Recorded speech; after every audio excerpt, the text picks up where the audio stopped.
Everyone, मेरा नाम है आशुतोष कुमार और इस वीडियो में हम लोग फैक्टराइजेशन पढ़ने वाले हैं क्लास 8 का इन रैपिड डिवीजन, यानी कि 20 से 30 मिनट के अंदर अंदर में पूरे फैक्टराइजेशन को मैं खत्म करने की कोशिश करूंगा। और आप लोग को इसी वीडियो के बाद कोई भी वीडियो नहीं दिखने वाला है जो मेरे वीडियो से बढ़िया पढ़ाए, मतलब कि जो कम समय में पढ़ाए। बहुत सारे वीडियो आपको मिलेंगे जो आपको बहुत पढ़ाएंगे, मतलब टाइम लगेगा, लेकिन इसमें आप मैं 20 मिनट के अंदर अंदर में पूरा फैक्टराइजेशन चैप्टर खत्म करने वाला हूँ। जो आप कहीं अपने स्कूल्स में, कोचिंग्स में या सेल्फ स्टडी कर लिए हैं तो बस ये एक बार देख लीजिए, उसके बाद जाके आप कोई भी एग्जाम में बजे आपका फुल स्कोर आएगा। तो हम लोग फैक्टराइजेशन में एनसीईआरटी के क्वेश्चंस करेंगे जिससे हमारा रिवीजन होगा। रैपिड रिवीजन है, 20 से 30 मिनट के अंदर अंदर में फैक्टराइजेशन पढ़ेंगे और एम मेरा रहेगा कि 100 में 100 हम लोग को लाना है एग्जाम में, तभी जाके हम लोग का मैथ पढ़ने का जो मेहनत होगा वो हमारा अच्छे से कामयाब होगा। ठीक है, तो कोई कुछ नहीं करना है, आपको बुक कॉपी लेके बैठ जाना है। मैं पढ़ाऊंगा, क्वेश्चंस दूंगा, वो आपको सॉल्व करना है। नहीं होगा, सॉल्व नहीं हो पाएगा, कोई डाउट रह जाएगा तो आपको देख लेना है, फिर आपको सॉल्व करना है। तो चलिए स्टार्ट करते हैं बिना किसी देर के। तो हमें फैक्टराइजेशन पढ़ना है, इसका मतलब कि फैक्टर किसी भी नंबर का निकालना है। फैक्टराइजेशन, तो फैक्टराइजेशन निकालने की 4 मेथड होते हैं। सबसे पहला है कॉमन फैक्टर,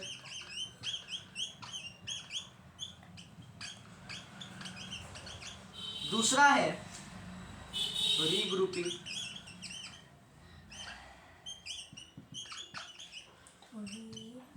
और तीसरा है स्प्लिटिंग,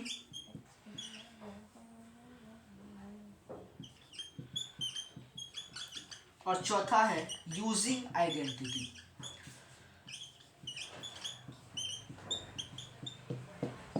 ये 4 मेथड सीख जाने के बाद हम लोग दुनिया का किसी भी बुक का फैक्टराइजेशन क्वेश्चन सॉल्व कर सकते हैं। ओनली ये 4 मेथड, सिर्फ ये 4 मेथड है, कॉमन फैक्टर, रीग्रुपिंग, स्प्लिटिंग और यूजिंग आइडेंटिटी।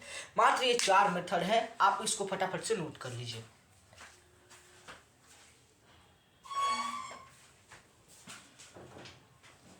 तो चलिए हम लोग आगे बढ़ते हैं, हम लोग एक एक करके सभी को सीखेंगे, उसके बाद हम लोग क्वेश्चंस करेंगे।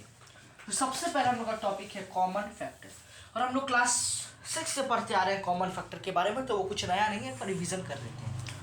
कॉमन फैक्टर का मतलब होता है कि ये जो टर्म्स दिए गए हैं 2x, 2xy, 16xz, ये जो 4 टर्म्स दिए गए हैं, ये हमारा पहला टर्म, ये है हमारा दूसरा टर्म, ये है हमारा तीसरा टर्म।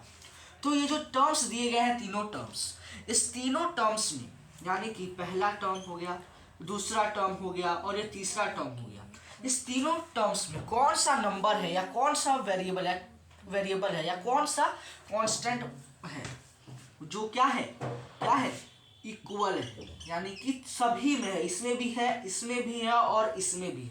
ऐसा कौन सा नंबर है जो इसमें भी है, इसमें भी है, इसमें भी है? ऐसा कौन सा टर्म्स है जो इसमें है, इसमें है और इसमें है? तो उसके लिए हम लोग को पहला चीज करना होगा प्राइम फैक्टराइजेशन।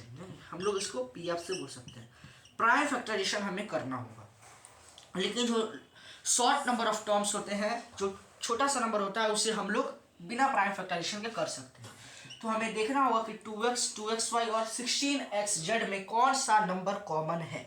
तो देखिए 2x, इसमें भी 2 है, इसमें भी 2 है। क्या इसमें 2 है? बिल्कुल है। क्यों? क्योंकि हम लोग 2 × 8 करेंगे तो हमारा 6 होगा। 2 × 8 6 होगा, यानी कि इसमें भी 2 है, इसमें भी 2 है, इसमें भी 2 है। पहला चीज हमारा मिल गया। दूसरा चीज, इसमें भी x है, इसमें भी x है, इसमें भी x है, यानी कि तीनों में x है, यानी कि इस तीनों नंबर का, इस तीनों टर्म्स का कॉमन फैक्टर क्या हो जाएगा? 2x। क्या हो जाएगा? 2x। ये तीनों नंबर का कॉमन टर्म्स, यानी कि ये तीनों नंबर में जो नंबर कॉमन है वो है 2x, वो तीनों में कॉमन है।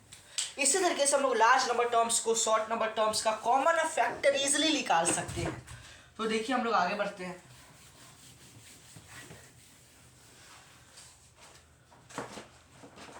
और हम लोग को टर्म्स निकालना है, ठीक है। तो जैसे मैं आपको बता रहा हूं, 14xy plus 14xy plus 28xy। अब इस दोनों नंबर का, ये दो टर्म्स हैं, टर्म्स 1 और टर्म 2, इस दोनों में कौन सा नंबर कॉमन है? तो हम प्राइम फैक्टराइजेशन करके निकालते हैं एक बार। 14 का प्राइम फैक्टराइजेशन करेंगे तो 14 का प्राइम फैक्टराइजेशन हम लोग 7 से करते हैं एक बार। 7 पे यहाँ पे 2 आ जाएगा, ठीक है। और हम लोग चाहते तो हम लोग 2 से भी कर सकते थे, जैसे हम लोग यहाँ पे 2 से करेंगे, यहाँ 2 आ जाएगा, यहाँ 7 आ जाएगा, ठीक है। यानी कि 2 × 7 = 14, ठीक है। यानी कि आपको निकल गया इसका प्राइम फैक्टराइजेशन हो गया। उसके बाद 28 का हम लोग करेंगे। 28 का तो हम लोग क्या करेंगे, 2 से करेंगे। सबसे पहले 2 से करेंगे, उसको यहाँ पे 14 से करेंगे। देखिए यहाँ 28 है, 28 है तो हम लोग यहाँ पे 2 से करेंगे तो 14 हो जाएगा। फिर हम लोग 2 से करेंगे तो 7 हो जाएगा। यानी कि 2 × 2 × 7 = क्या हो जाएगा, 28। या 2 2 4 × 7 = 28, या 7 2 14 × 2 = 28। ये 3 कंडीशन हम लोग को दिख रहा है। क्या दिख रहा है हम लोग को, 3 कंडीशन दिख रहा है। तो याद रखना हमेशा ग्रेटेस्ट वाला कंडीशन हमें यूज करना है। तो इसमें भी 7 है और इसमें भी 7 है, पहला चीज मिल गया। और दूसरा चीज हम लोग देखेंगे, इसमें भी xy है, इसमें भी xy है, यानी कि इसका कॉमन फैक्टर क्या हो जाएगा, 7xy हो जाएगा इसका कॉमन फैक्टर। मतलब 7xy अगर बाहर निकल जाएगा तो अंदर क्या रह जाएगा, 2 प्लस क्या रह जाएगा, 4। तो हम 7 2 से करेंगे, यानी कि 7 2 14xy यहाँ पे आंसर आ जाएगा।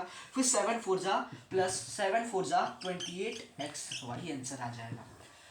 यानी कि हम लोग इसको फैक्टराइजेशन निकाल लेंगे कॉमन फैक्टर, तो अंदर हम लोग को कुछ रहने देना है। तो यानी कि हम लोग अंदर ये जो 2 नंबर है उसको हम लोग रहने देंगे। तो ये हो गया हमारा कॉमन फैक्टर वाला, ठीक है। अब हमें सीखना है रीग्रुपिंग। क्या हमें सीखना है, हमें सीखना है रीग्रुपिंग। इसको कोई ग्रुपिंग भी बोलता है, ठीक है। तो रीग्रुपिंग में हमेशा याद रखना है 4 टर्म्स होने चाहिए। रीग्रुपिंग में कितने टर्म्स होने चाहिए, 4 टर्म्स होगा तभी हमारा रीग्रुपिंग लागू होगा। Without 4 terms we cannot apply regrouping. हम लोग नहीं अप्लाई कर सकते रीग्रुपिंग, क्योंकि 4 टर्म्स होने चाहिए। तो जैसे मैं यहाँ पे बोल रहा हूँ आपको 7xy plus 21xy plus 35x, यहाँ पे हम लोग प्लस कर देते हैं, ठीक है। यहाँ पे हम लोग कर देते हैं 14x। ये 4 नंबर हो गया, 1 2 3 4, 4 टर्म्स हो गए। तो हम लोग को 4 टर्म्स में इसको क्या करना है, 4 टर्म्स हो गया हमें। अब इसे हमें क्या करना है, सॉल्व करना है। 4 टर्म्स हो गए। तो देखिए सबसे पहले 14x है, तो हम लोग को इसको लाना है ग्रुप में, 2 के ग्रुप में लाना है। 2 के क्या करना है, ग्रुप में। जैसे हम लोग 14x प्लस 7xy मान लेते हैं। उसके बाद मान लेते हैं एक ग्रुप। उसके बाद 21x वाला मान लेते हैं। ये वाला हमारा एक ग्रुप हो गया, ये वाला हमारा एक ग्रुप हो गया हमारा एक ग्रुप। लेकिन हम लोग वेरिएबल देखते हैं कि इस दोनों में वेरिएबल क्या हो गया, जिसमें वेरिएबल सेम है। मतलब यहाँ पे xy है, यहाँ पे xy, यानी कि एक दोनों ग्रुप हो गया। यहाँ पे x है, यहाँ पे x है, तो वो एक दोनों ग्रुप हो गया। यानी कि 14x हो गया प्लस 35x, उसके बाद 7xy प्लस 21xy। ये हमारे का ग्रुपिंग हो गया। क्यों, क्योंकि इस दोनों के पास x है, इस दोनों के पास xy है, ठीक है। अब देखिए इस दोनों को हम लोग को सॉल्व करना है कॉमन फैक्टर के बाद। अब हम लोग को इसमें कॉमन फैक्टर लगाना है। हम लोग ने ग्रुपिंग कर दिया, अब हम लोग इसको कॉमन फैक्टर लगाते हैं। यहाँ पे हम लोग का हो जाएगा, इस दोनों को अगर हम लोग करेंगे तो बाहर हम लोग क्या निकल जाएगा, 7, अंदर क्या हो जाएगा, 7x निकल जाएगा, क्योंकि इसमें भी x है, इसमें भी x है। बाहर क्या हो जाएगा, 2 प्लस 5। क्लियर है यहाँ तक क्लियर है। मतलब ये हम लोग बात बता रहे हैं। यहाँ हम लोग 14 से भी कर सकते हैं। तो क्या हम लोग 14 मल्टीप्लाई बाई 2 करेंगे तो क्या होगा हमारा, 14 मल्टीप्लाई बाई 2 28 होगा कि नहीं होगा। इसी तरह आप करेंगे तो 35 आपको मिलेगा, नहीं मिलेगा। 35 मिलेगा, नहीं मिलेगा। देखिए, और ये हम लोग यहाँ पे आ जाएगा हमारा प्लस, इसको करेंगे तो यहाँ पे बाहर 7 आ जाएगा, अंदर हो जाएगा xy प्लस यहाँ पे 3 हो जाएगा 3, फिर बाहर xy चल जाएगा। बाहर क्या चल जाएगा, xy, और अंदर 1 प्लस 3। क्या यहाँ 7x आया, यहाँ 7xy आया। और हम लोग अगर देखेंगे, हम लोग को इसमें चेक करना रहता है। क्या करना रहता है? चेक करना रहता है। क्या हम लोग का ये जो ब्रैकेट में है ये और ये सेम है? क्या हमारा ये जो ब्रैकेट में है ये और ये सेम है? तो अगर दोनों तरफ सेम होना चाहिए, यहाँ पे 2+5 है तो यहाँ पे भी 2+5 होना चाहिए, यहाँ 1+3 है तो यहाँ पे भी 1+3 होना चाहिए। अगर यहाँ पे दोनों में ब्रैकेट सेम नहीं, यानी कि क्वेश्चन गलत है, यानी ये क्वेश्चन क्या है? गलत है, या आपका सॉल्विंग में कहीं दिक्कत हो जाएगा। लेकिन हमने यहाँ पे एकदम अच्छी तरीके से सॉल्व किया है, कहीं भी कोई दिक्कत नहीं, यानी कि क्वेश्चन रॉन्ग है। कहीं कभी क्वेश्चन रॉन्ग दे दिया जाता है जिससे आप लोग को प्रॉब्लम हो जाता है, और कहीं कहीं एनसीईआरटी में भी क्वेश्चन रॉन्ग दे देता है आपको चेक करने के लिए। तो उसका आंसर आप देखेंगे तो यहाँ पे लिखेगा रॉन्ग क्वेश्चंस, ठीक है। तो आइए मैं आपके लिए बेस्ट क्वेश्चंस लेके आता हूँ रीग्रुपिंग का। बेस्ट क्वेश्चन ऑफ रीग्रुपिंग आपके लिए लेके आता हूँ। देखिए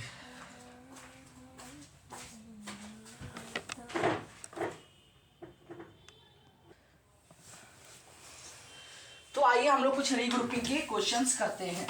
तो मैं एनसीईआरटी बुक लेके आ गया हूँ आप लोगों को क्वेश्चन करवाने के लिए। इसी बुक से हम लोग क्वेश्चन करेंगे, और ये बहुत ही बेस्ट बुक होता है क्लास 8, 9 और 10 के लिए।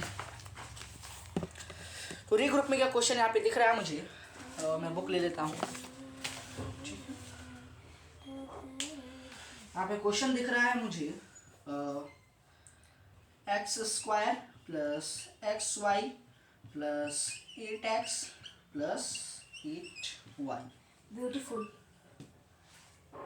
ठीक है। तो देखिए हम लोग कुछ रीग्रुप में के भी क्वेश्चन करेंगे, कुछ स्प्लिटिंग के करेंगे, और कुछ, और मैंने क्या बोला, और कुछ क्वेश्चन हम लोग करेंगे जो मतलब बचे हुए कुछ क्वेश्चंस हो जाते हैं वो हम लोग करेंगे यूजिंग आइडेंटिटी के, और हम लोग हार्ड क्वेश्चन करेंगे, ठीक है। तो हम लोग को इसको एक साथ लाना है। इसमें भी x है, इसमें भी x है, मतलब फर्स्ट में x है, इसमें 8 है, इसमें 8 है, ठीक है। इसका कोएफिशिएंट क्या है? 8 है, ठीक है। तो ये ठीक है, हम लोग अब हम लोग सॉल्व करना है। इस दोनों में क्या कॉमन है? तो इस दोनों में कॉमन है x बाहर आ जाएगा, अंदर हो जाएगा। यहाँ पे 2x है तो यहाँ पे 1x हो जाएगा, क्योंकि x × x = x², ठीक है। तो यहाँ क्या हो जाएगा? x प्लस यहाँ पे क्या हो जाएगा? y। इस दोनों में क्या कॉमन है? 8, तो अंदर क्या हो जाएगा? x + y। तो क्या हम लोग का ब्रैकेट वाला नंबर सेम है? क्या हम लोग के ब्रैकेट वाला नंबर सेम है? तो यस, हम लोग के ब्रैकेट वाला नंबर सेम है। तो हम लोग इस दोनों को ऐड कर देंगे। सबसे पहले x + 8, यहाँ पे प्लस होता है, प्लस, उसके बाद x + y। या कोई भी क्वेश्चन में क्या होता है? x + y हो जाता है और x + 8 हो जाता है। तो दोनों ही सही आंसर है, दोनों ही सही आंसर है। ये 1 वाला हो गया, ये दूसरा वाला हो गया। आप जैसे भी करें, आप पहले इसको पहले ला सकते हैं या इस दोनों को पहले ला सकते हैं। देखिए दोनों ब्रैकेट में नंबर सेम है, यानी कि x + y एक ब्रैकेट में है और दूसरे ब्रैकेट में भी x + y है, यानी कि दोनों क्या है? दोनों क्या है? सेम है, यानी कि क्वेश्चन राइट है। अब हम लोग करेंगे स्प्लिटिंग के क्वेश्चन। कुछ क्वेश्चन हम लोग करेंगे स्प्लिटिंग के, ठीक है। देखिए तो क्वेश्चन नंबर मुझे सबसे पहले क्वेश्चन दिख रहा है a² + 8a + 16। क्या आपको इस क्वेश्चन को सॉल्व करना है? आप एक बार ट्राई कीजिए, तब तक में आराम।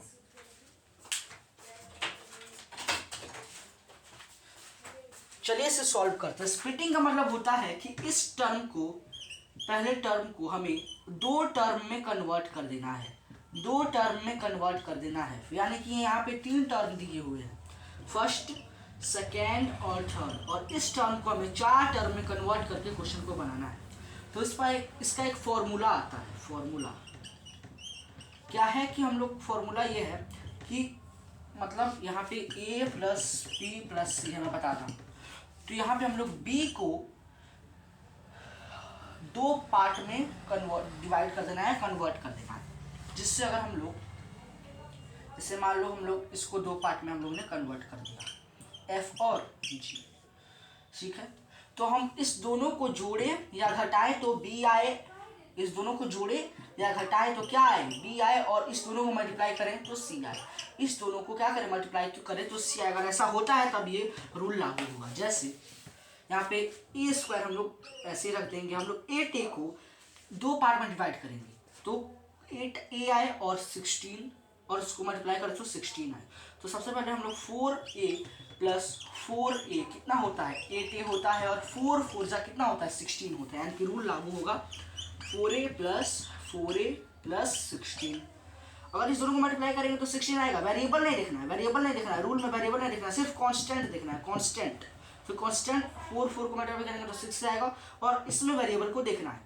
तो a इंटू ए मतलब प्लस करेंगे, 4a प्लस 4a कितना होता है 8a। अब हम लोग इसको रीग्रुपिंग के रूल में आ गया। अब इस में कॉमन फैक्टर निकालना है। दोनों में कॉमन क्या है a, बाहर चल जाएगा अंदर a प्लस 4 हो जाएगा। इस दोनों में कॉमन क्या है 4, अंदर आ जाएगा a प्लस 4 हो जाएगा। क्या दोनों ब्रैकेट वाला सेम है? हाँ यस सेम है, तो दोनों ब्रैकेट में है वो क्या है सेम है, इक्वल है। तो इसको हम लोग क्या करेंगे जोड़ देंगे, तो a प्लस 4 हो जाएगा, यहाँ पे प्लस है और यहाँ पे फिर से a प्लस 4 हो जाएगा। तो आप देख सकते हैं a प्लस 4 और a प्लस 4 है, यानी कि a प्लस 4 मल्टीप्लाई में, यानी कि a प्लस 4 का होल स्क्वायर, a प्लस 4 का होल स्क्वायर हो जाएगा इसका आंसर। आप ये भी लिखेंगे तो कोई गलती नहीं है, लेकिन एग्जैक्ट आंसर इसका होगा a प्लस 4 का होल स्क्वायर, a प्लस 4 का होल स्क्वायर। ये था हमारा स्प्लिटिंग वाला। आइए अब हम लोग कुछ और एडवांस लेवल का क्वेश्चंस करते हैं। जैसे आप एडवांस लेवल का क्वेश्चन मैं देख पा रहा हूँ, हाँ यहाँ पे एडवांस लेवल का क्वेश्चन मैं देख पा रहा हूँ, यहाँ है 49y square plus 84yz plus 36z square. इसमें ज़्यादा कैलकुलेशन है, हार्ड नहीं है, ज़्यादा कैलकुलेशन, इसमें ज़्यादा कैलकुलेशन होगा। ठीक है, कैसे होगा तो हम लोग को क्या करना है, देखिए यहाँ पे जो है पहले से कुछ ना कुछ नंबर दिए गए हैं, यानी कि अगर यहाँ पे कांस्टेंट में कोई नंबर दिया गया है तो इस दोनों को मल्टीप्लाई करना है। यानी कि हम लोग सबसे पहले करेंगे 49 मल्टीप्लाई बाई 36। क्या करेंगे 49 मल्टीप्लाई बाई 36 करेंगे सबसे पहले। तो 9 6 का क्या होता है 54 का 4 हाथ में 5। ठीक है, मैं आपको एकदम बेसिक से बता रहा हूँ। यहाँ पे है 4 और 6, यानी कि 4 और 6 को हम लोग को मल्टीप्लाई करना है। तो 4 और 6 को अगर हम लोग मल्टीप्लाई करेंगे तो क्या होगा, तो 6 4 जा 24, और हाथ में था 5, तो 24 और 5 क्या होता है 29, तो यहाँ पे आ जाएगा 29। ठीक है, 24 और 5 29 ही ना होता है। इसके बाद हम बात करेंगे 3 और 9 का। तो 3 इंटू 9 कितना होता है, 3 इंटू 9 होता है हमारा, आपको पता है ना 3 इंटू 9 इज इक्वल टू 27। तो यहाँ आ जाएगा 7, हाथ में आ जाएगा 2, 3 4 जा 12, हाथ में 2 था 13 14 आ जाएगा। यहाँ पे 4 का 4 उतर जाएगा। ठीक है, 9 9 क्या होता है 18, 9 8 क्या होता है 9 8 क्या होता है 9 9 18 होता है, 9 8 17 होता है, तो 9 7 16 का 6 हाथ में 1। क्या गलत है, 9 7 16 वो लिख लीजिए आप, 7 है, 10 11 12 13 14 15 16। ठीक है, हाथ में कितना था 1, तो 4 2 5 6 4 2 6, तो हाथ में कितना है 7। तो इसका आंसर क्या रहा है 1764। आंसर क्या है 1764, यानी कि 49y स्क्वायर प्लस 1764। ठीक है, ये क्या है जेड है। अब हम लोग को क्या करना है, इसको हम लोग को देखना है कि हम लोग दो नंबर को डिवाइड करें। तो हम लोग देखें तो 84 को अगर हम लोग 2 से डिवाइड करेंगे तो क्या हो जाएगा, 8 1 पे आ जाएगा, 8 4 पे आ जाएगा, और ये किस पे आ जाएगा 2 पे। यानी कि 42 प्लस 42 कितना होता है 84, यानी कि 49y square plus 42yz plus 42yz plus 36 square. याद रखना, हम लोग को हमेशा याद रखना है, ये हमेशा कुछ भी हो जाए याद रखना, 42 42 को आप मल्टीप्लाई करेंगे तो आपका आंसर आएगा ये, देख लेना मल्टीप्लाई करके देख लेना। और 36 को यहीं रखना है। इसको हम लोग को बस हम लोग को ये पता करने के लिए कि यहाँ पे क्या होगा, हम लोग को इसका यूज़ करना है। फिर अगर हम लोग को कॉमन फैक्टर निकालना है तो हम लोग ये वाला नंबर जो यहाँ पे पहले से दिया हुआ है सी में, उसका हम लोग यूज़ करेंगे। 36 आ गया। अब 42 और 49 क्या 7 से होगा, यहाँ पे y है वहाँ पे yz है। ठीक है, तो 7 बाहर आ जाएगा, यहाँ पे क्या हो जाएगा 49 7 y बाहर आएगा, यहाँ पे y है y, फिर 49 है, यहाँ पे हो जाएगा 7 y प्लस 6z हो गया कि नहीं। फिर यहाँ देखेंगे 42 किसके टेबल पे आता है 6 बाहर आ जाएगा, 6 बार आ जाएगा ना, 6 बार आ जाएगा, 6y बार आ जाएगा, 6 इसमें भी जेड इसमें भी जेड, 6 जेड बाहर आ जाएगा। फिर आप 42 किस पे आता है, 7 y हो जाएगा। प्लस यहाँ क्या है, एक जेड बाहर चला गया है तो एक जेड पहले से यहाँ बचा हुआ है, यानी कि 36 किस पे आता है, 6 पे, तो 6 पे 6 जेड। क्या ब्रैकेट वाला सेम है जी, ब्रैकेट वाला सेम है, यानी कि 7x प्लस 6z और 7y मतलब 6z। क्या ये दोनों सेम है, हम उसको ऐसे लिख सकते हैं 7y प्लस 6z का होल स्क्वायर आंसर। यही था, बस हम लोग को थोड़ा दिमाग लगाना है, थोड़ा पेशेंस रखना है, हड़बड़ी में क्वेश्चन को नहीं बनाना है, आंसर एकदम सही आएगा। हम लोग ने स्प्लिटिंग वाला भी सीख लिया, अब हम लोग को यूजिंग आइडेंटिटी वाला सीखना है। क्या सीखना है हमें, यूजिंग आइडेंटिटी। हम लोग आइडेंटिटी का यूज करके किसी भी नंबर का फैक्टराइजेशन, किसी भी नंबर को फैक्टराइजेशन कैसे कर सकते हैं, किसी भी नंबर का फैक्टर कैसे निकाल सकते हैं, आइडेंटिटीज का यूज करके। किसका यूज करके, आइडेंटिटीज का यूज करके। कुछ नहीं करना है, बस अच्छे से हम लोग को कुछ सॉल्व करना है, आसान है। देखिए सबसे पहले हमें क्या करना है, यहाँ पे लिखना है, क्या करना है, आराम से यहाँ पे लिखना है। हम लोग को कुछ आइडेंटिटीज पता होना चाहिए, तीन आइडेंटिटीज हमें पता होगा तभी हम लोग क्वेश्चन बना पाएंगे। सबसे पहला a प्लस बी का होल स्क्वायर क्या होता है, a square plus 2ab plus b square.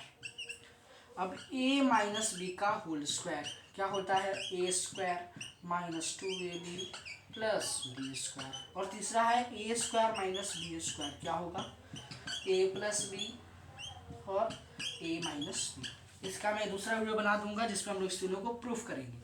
ये तीन आइडेंटिटी हम लोग को पता होगा तभी जाके हम लोग इसके क्वेश्चंस को सॉल्व कर पाएंगे। एनसीईआरटी में इस तीनों आइडेंटिटीज का यूज करके ही क्वेश्चन दिया गया है। तो आइए हम लोग क्वेश्चन बनाते हैं आइडेंटिटीज का यूज करके। मैं बुक में क्वेश्चन ढूंढता हूँ क्या। हाँ, तो सबसे पहला आइडेंटिटी है हम लोग का 4p का होल स्क्वायर माइनस 9q का होल स्क्वायर। ये क्वेश्चन हमें सॉल्व करना है, तो हम उसको एक्सप्रेस करेंगे। क्या हम लोग 4p का होल स्क्वायर को 2p का होल स्क्वायर नहीं देख सकते हैं, मान लीजिए 2p का होल स्क्वायर यानी कि 2p into 2p 2 2 4p square, यानी कि इसको हम लोग ये लिख सकते हैं। और 9q के होल स्क्वायर को हम लोग 3q का होल स्क्वायर नहीं लिख सकते हैं, लिख सकते हैं। यानी कि आइडेंटिटी हमारा आ गया, तो फिर हम यहाँ लिखेंगे यूजिंग आइडेंटिटी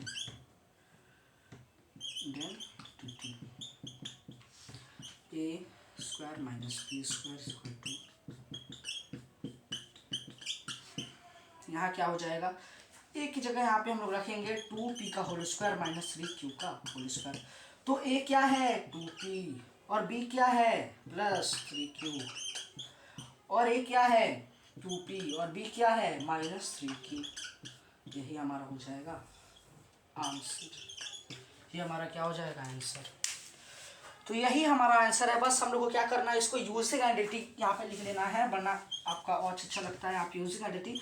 और a square minus b square यानी कि a प्लस बी और a माइनस बी वाले आइडेंटिटी से हम लोग इस क्वेश्चन को सॉल्व कर सकते हैं। तो हमें कैसे पता चलेगा कि क्वेश्चन क्या कह रहा है, क्योंकि हमें पहले से ही दिख रहा है स्क्वायर स्क्वायर लगा है माइनस लगा है, तो हम पता कर सकते हैं।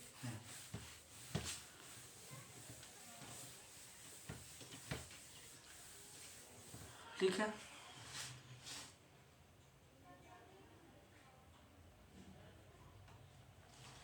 कुछ घबराने की आवश्यकता नहीं है, हम लोग को इस क्वेश्चन को समझना है।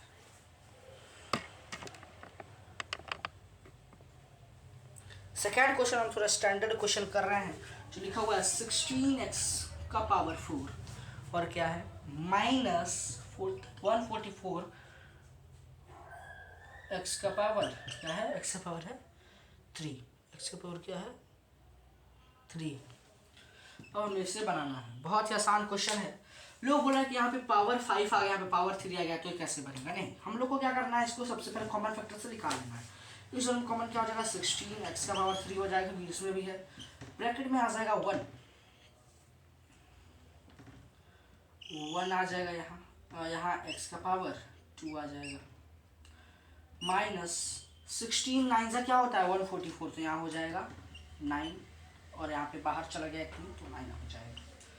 तो अब हम लोग उसको निकालेंगे तो 16 x का पावर 3 हो जाएगा। एक्स स्क्वायर हम लोग 9 को 3 का स्क्वायर लिख सकते हैं, यानी कि 16x स्क्वायर है। तो यहाँ पे हमारा लग जाएगा यूजिंग आइडेंटिटी हमारा a माइनस ए स्क्वायर हो जाएगा a प्लस पी और a माइनस पी, यानी कि 16x स्क्वायर यहाँ पे ब्रैकेट में हो जाएगा हमारा क्या हो जाएगा x प्लस 3 और x माइनस 3।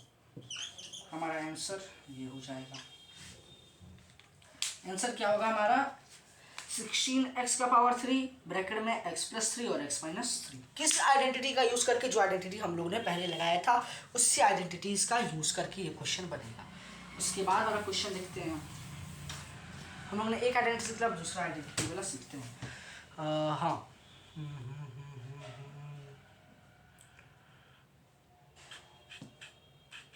a का power 4 plus 2a square b square plus b का पावर 4।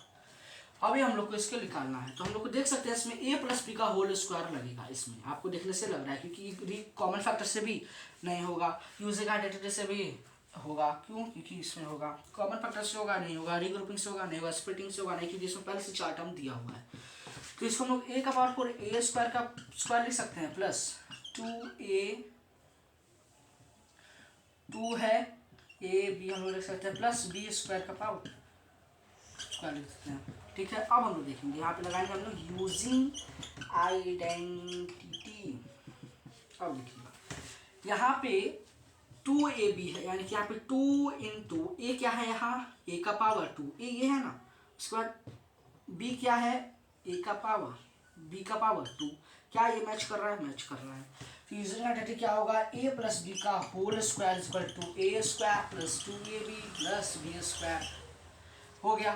तो यहाँ पे a क्या हो जाएगा a स्क्वायर, ये है हमारा उसका होल स्क्वायर, प्लस यहाँ पे है b स्क्वायर का होल स्क्वायर। तो आंसर क्या हो जाएगा a square plus b square का whole square answer, a square plus b square का आंसर। ठीक है, एक हम लोग ने निकाल दिया। अब हमें निकालना है कुछ, तो ये देखिए a square x square minus 2xy minus है ना, नहीं प्लस y का पावर नहीं y स्क्वायर ब्रैकेट में बाहर z स्क्वायर है। ठीक है, हम लोग देख सकते हैं। तो हम लोग ने इतना क्वेश्चन निकाल दिया। अब हम लोग क्वेश्चन देख रहे हैं, तो इसमें a माइनस b का लगेगा, a माइनस b का होल स्क्वायर इसमें लगेगा, a square minus 2ab plus b square. यहाँ पे a क्या है एक्स स्क्वायर, तो एक्स स्क्वायर, b क्या है वाई स्क्वायर, और बाहर क्या है माइनस जेड स्क्वायर, यानी कि यहाँ पे हो जाएगा x square plus y square हो गया यहाँ। तो यहाँ पे आ गया माइनस जेड स्क्वायर। यहाँ पे हम लोग देख सकते हैं एक और आइडेंटिटी हम लोग को दिख रहा है, यहाँ पे हम लोग को एक और आइडेंटिटी दिख रहा है, यहाँ पे हम लोग को एक और आइडेंटिटी दिख रहा है, यहाँ पे माइनस में होगा, यहाँ पे एक और आइडेंटिटी हम लोग को दिख रहा है a प्लस बी का, यहाँ पे एक और दिख रहा है हम लोग को a माइनस बी का होल स्क्वायर वाला। तो यहाँ क्या हो जाएगा x minus y minus z plus z और x यहाँ पे माइनस वाई माइनस जेड, ये हम लोग का हो जाएगा आंसर। ठीक है, ये हम लोग का हो जाएगा आंसर। और